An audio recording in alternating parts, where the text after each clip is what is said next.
Hi everyone.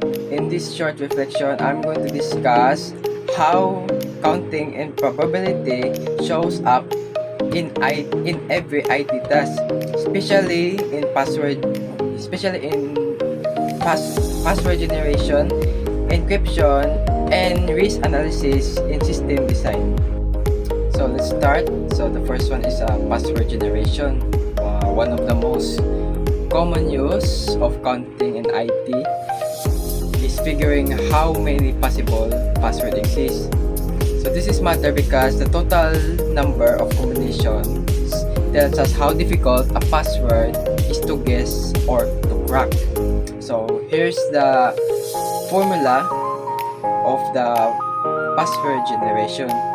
And a lot of people question why this matter. It matters because the larger the number of combinations, the lower the probability that an attacker will guess the password. So next is probability of guessing the password.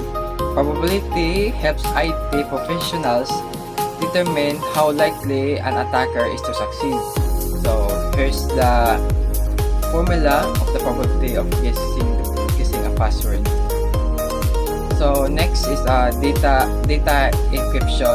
So data encryption also use counting.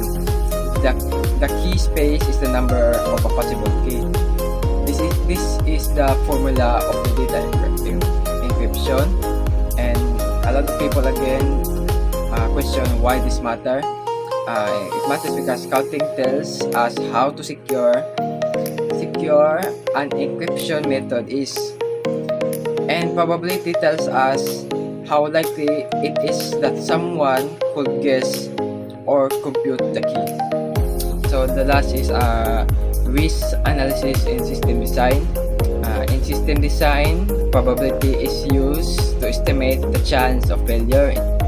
That's the meaning of the risk analysis. So this is the formula of the risk analysis.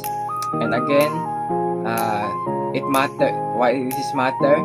It matters because IT teams use this probability calculates to decide how many backups they need, how many servers to deploy, and the last is how to design reliable fault-tolerant systems.